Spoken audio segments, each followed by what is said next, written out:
On behalf of Seattle Spring Film Festival, I'd like to welcome Mallory, Haven, and Emmy from The Girl Who Left Home, who have kindly joined us remotely for a Q&A about their film. So thank you all so much for coming and joining us for a conversation.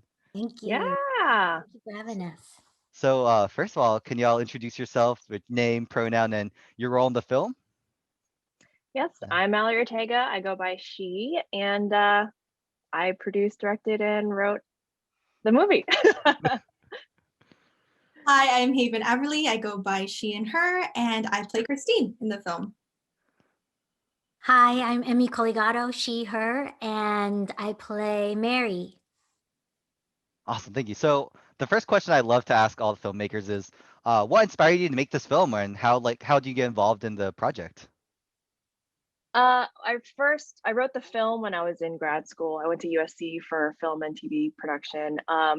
And you know, they always tell you like, oh, you should have like a feature film in your back pocket. And I was like, I don't really understand that, but sure. And you know, when you start out, it's like, what resources do you have? How do you make something for almost $0?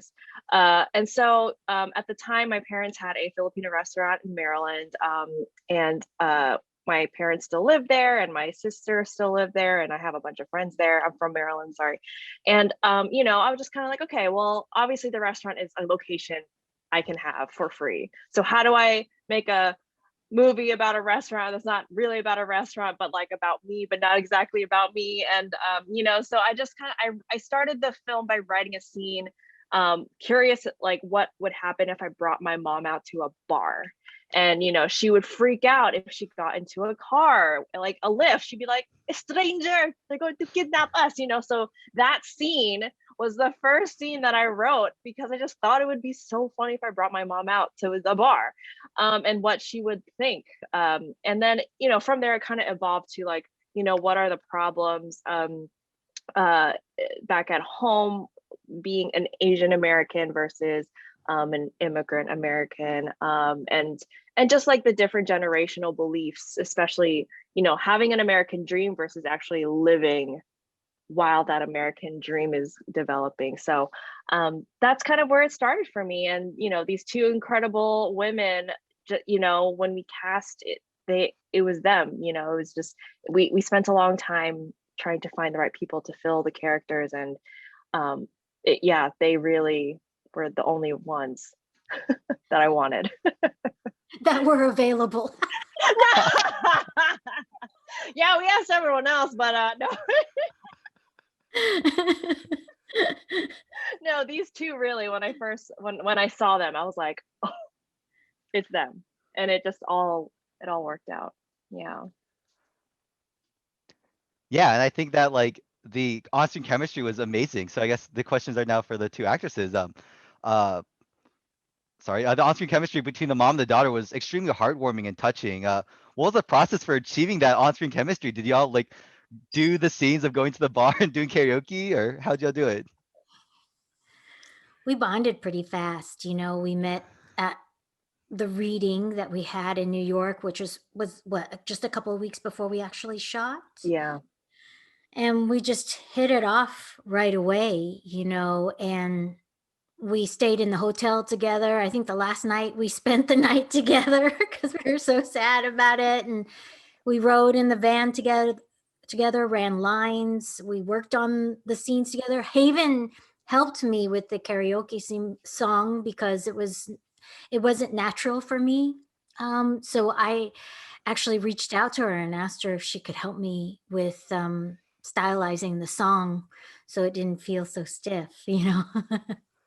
Because the song is not stiff, but I am stiff.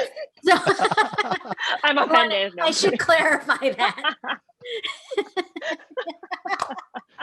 But yeah, we just bonded really quickly, easily. It was kind of like the stars aligned with the whole cast and crew, you know? Yeah, just to elaborate on what Emmy's saying, it was, for me, it was my first film. So I felt like I was in like the learning end of everything. So I just wanted to absorb as much as possible. And thankfully, Emmy was so open. I remember there would be moments where she would be like, is this, you know, she'd act like my nana, like she'd grab my arm and say, like, is this how your mom would hold you? And then I thought that was so powerful and very open of her, and it made me feel warm and comfortable. And so instantly we hit it off, and Emy is such a bright light, and so was Mallory. So we were all very excited and just open to whatever the possibilities were for this film. I don't remember that. That's interesting. Like, oh, I did. Like anyone that I work with now, I ask them like, are you comfortable? Like, does this feel good? Does this feel real? And it's as an actor, it makes you feel open, and it just makes you feel like you can really give it your all when the other person's receiving and also giving. So Yeah, and I guess another question to kind of expand on these like experiences and stuff. Have y'all had experiences with musicals or singing roles on films? And if not, how's the transition to doing both acting and singing? You go first, Haven. oh yeah, so it was actually my first time. I've done music videos in the past just as an artist, but never in this dynamic. So I had to really acclimate and learning how to adjust and being in the scene, being in the moment, being the character, learning learning the songs being on key, and then all the technical things as well. So it was just trying to balance everything while staying as organic as possible. But I think that there was one song that I did live, and then one song that Emy did live. So it was completely raw. And I think that that actually served me, even though it was nerve wracking, it served me because it felt like I didn't have to lip sync everything.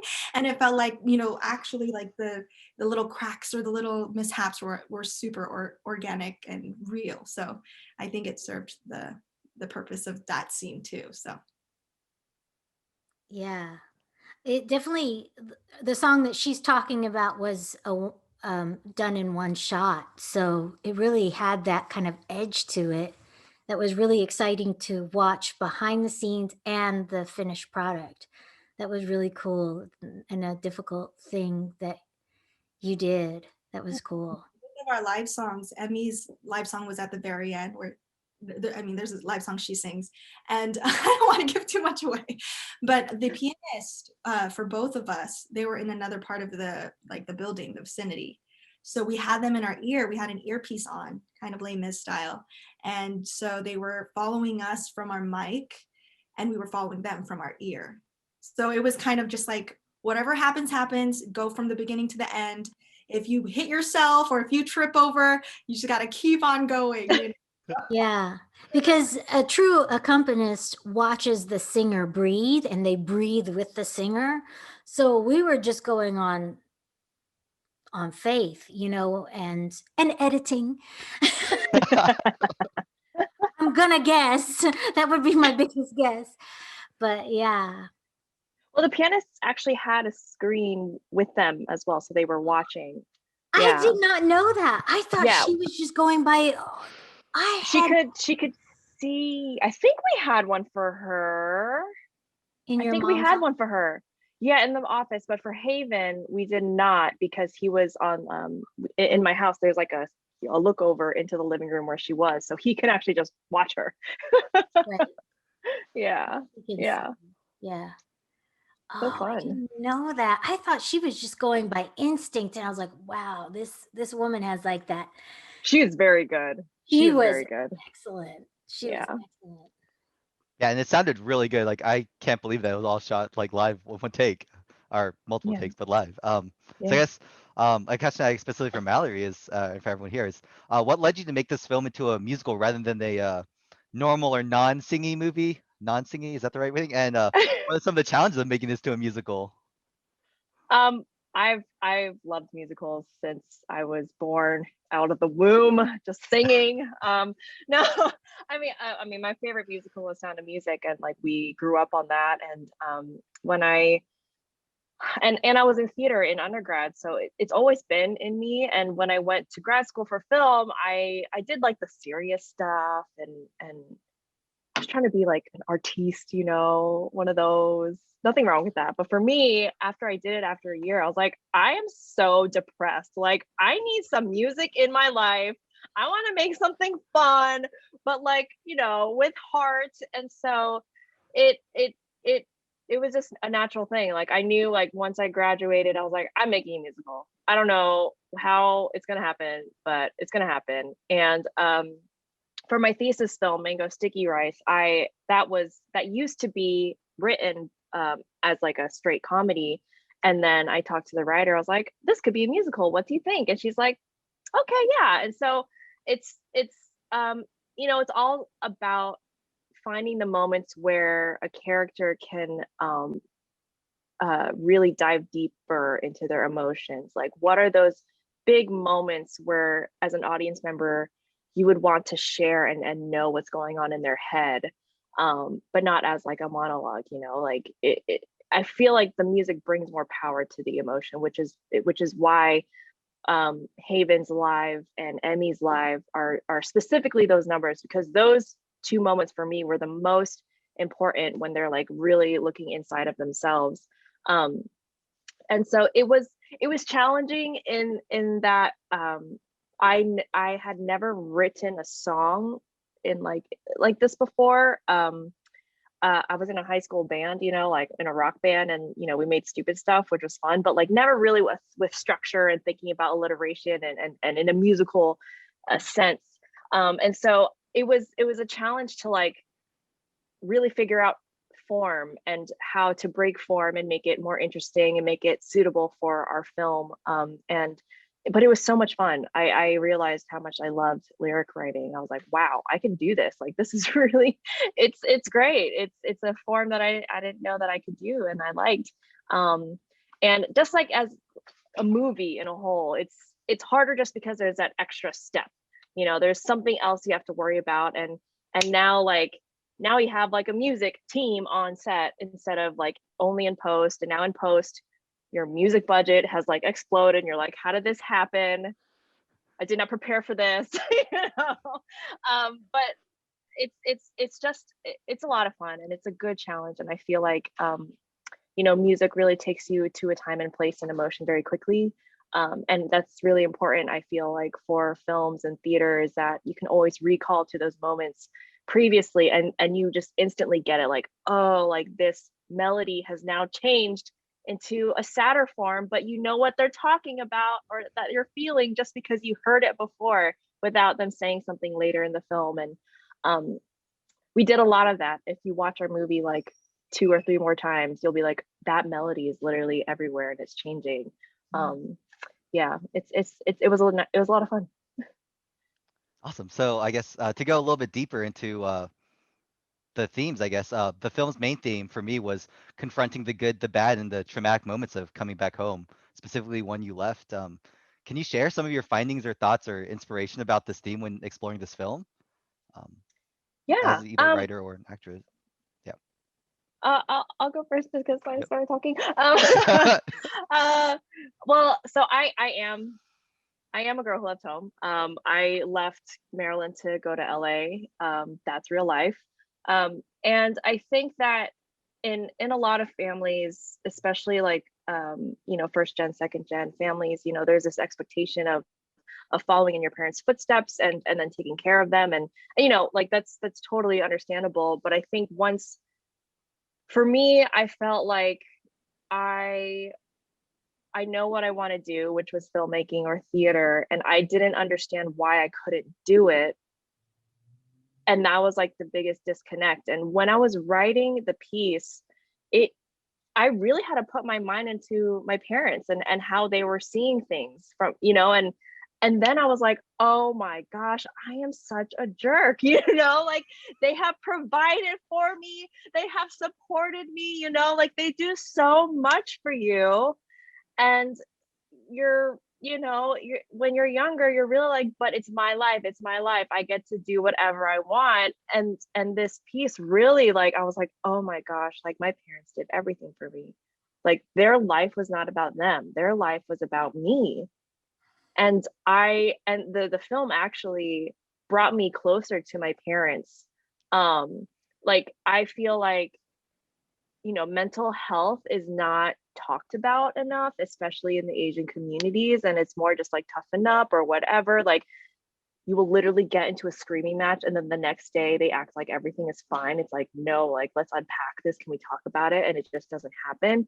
And I think that, you know, this was actually an excellent like book opening for my family to just talk about what is happening in the film. Because, you know, like it's also a big part of it is like they literally saw themselves on screen. Like Filipinos are on screen talking about this stuff. And I'll never forget my dad was like, you know, Filipino dads are funny. I'm like, I know that. I didn't say they weren't. And he's like, well, I'm just saying, you know, like the dads are funny and they're not always angry. I'm like, I know, you're funny. He's like, yeah, well, you should show that. I was like, that's not the point of this movie, but yes, I agree with you. And the same with my mom. She's like, oh my gosh, this movie is about me. I'm like, this is not you though. Like, it's not. This is not how you act, mom. Like, you do not get drunk and crawl on the floor. Like, this is not you. So that was like the biggest thing for me and my family was that it was an opportunity for us to finally talk about things that have just been like pushed under the rug for years. Thank you for sharing that. I guess for Haven and Emmy, just bring these characters to life. Anything else you would like to add on? Just to expand on what Mallory was just saying, yeah, it was like this revelation of like, yes, Christine was the girl who left home, but the more and more you think about it, you're like, mom was also the girl who left home, and so was dad. You know, everybody left home to pursue their own dreams, you know, and it was an eye-opener for me too, where I definitely was like, oh my God, the same kind of revelation you had, Mallory, where it was like, wow, my parents, like they risked everything. And then all the focus was just for us to give us a better life than they had. For when I was delving into Christine, there was a lot of moments that I can relate to, you know, being able to trying to fight for control, especially in situations that you have no control over. I always thought, you know, when you leave, you should always leave in good terms because you're always going to have unfinished business if it, you know, like if you leave your house or if you go off to college or things like that, like you want to always leave in good terms with your family or things like, or your relatives, because it's going to haunt you. And so for Christine's character, that's exactly what happened. But not only that, there was also a layer of like grief. And so she's fighting for all the things she couldn't control while still not accepting that she's grieving and she's not going through those stages healthy. But because everything kind of explodes within her, she's discovering all the things she didn't know about her family, and then also realizing things about herself. And so I think that there's a lot of universal themes, and then at the same time there's a lot of things that I think a lot of Filipino American, Asian American people can relate to when it comes to how we communicate with our family and how we can resolve so much generational problems or dynamics that maybe have been unsolved, that we haven't controlled or haven't, you know, brought to the surface. So there was so much in that. I think that's why with Christine's character, there's a lot I can relate, and then a lot of things I had to really do my research with, because I was like, girl, this girl is, she's got a lot she has to do it. But I think that there's power behind that too. So I thought that it was really, really fun to get to play her in that way. Awesome. Thank you for sharing all three of y'all. So I guess this sounded like a really just a fun set and a fun time. I guess looking back now, what was the most memorable part of making this film? Gosh,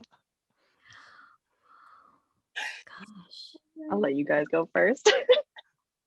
there's a lot of food. You know, you want to work on a Filipino set because you will eat. We got to eat the actual lechon that was in the film. We got to eat that. You know, it was Nice. a lot of. I mean, it felt like it felt like work, but it also felt like a Filipino party. It was an experience I have never had until we shot this, and I just, if I could relive it again, I would in a heartbeat. Yeah, I agree. It felt like just family coming together, party all day, all night, and then sometimes we have to cry. The moments where we have to be sad, but overall, it's fun. fun. And there was like, and we all got along so well. I mean, there was moments where we had our own parties in the hotel, like, with, Tito Paulo and all of us, or, just, it was just so much fun. All of us had such a great time. So there wasn't really one specific moment. It was just the whole experience in general was just so memorable and so unique. Yeah. Yeah, I so the cast had their own hotel rooms in a hotel, but the majority of the crew actually lived in my parents' house because they're empty nesters, and so there was maybe like 10 to 15 of us at my parents' house. And I think the best thing for me was like watching my parents watch us. Like they had no idea what they got themselves into. They had no idea what they meant when they said, yes, you can have people stay over, because like my mom would be like, oh, let me make breakfast for everyone, and she was like really part of it. And then my dad like would pull me aside sometimes. He's like, wow, all these people are here for you. I was like, well, yeah, I hired them to work on this film. He's like, yeah, but I didn't know, like, you guys have a lot of stuff, you have a lot of equipment. I was like, yeah. He's like, okay, don't ruin my carpets, like so I think that was like my favorite part of it, was just like watching my parents realize actually like, yeah, Mallory does make films, and oh, this is how they do it, like and then yeah, once everyone left the house and everyone was going back home, my dad immediately like was putting everything back together, like this is where this goes, and like I'm gonna steam clean the floor, and it was just so funny. Yeah. Awesome. Thank you all for sharing. It all sounds like a blast being on set and being there. So looks like we're starting to run up out of time, but any last thing you'd like to say before we finish off? Nope. Okay. Great. So where can people follow your film or your future works? Yes, so you should follow us on Instagram and Facebook at Girl Who Left Home. And there's a website too, girlwholeft.com. And Haven and Emy can share their handles for them to follow. Yeah, you can follow me on Instagram, Haven_Everly, TikTok, YouTube. And you can find me on all socials, Haven Everly or Haven_Everly. My Instagram is Emy Coligado and my website is emycoligado.com. And I'm too old to have TikTok, so I do Never have too it, old. but I don't post. Awesome. So thank you all so much for doing this Q&A and just having just a really fun chat with us. So yeah. Yay, Um, thank you. Thanks, Andrew. So just to wrap up, thank everyone who's tuning in and joining in for the 9th Seattle Asian Film Festival. We greatly appreciate your support for our fest and our community. So and if you haven't done so already, please take a moment to fill out the festival participant survey that was sent in the confirmation email. These survey results help us get grants, sponsorships, and make the fest possible, and just as a way to support SAAFF. There's also other programs you can check out on our website, claaff.org. Tickets are definitely still available. So on behalf of SAAFF, thank you. Stay safe and stay healthy. Thank you. Bye.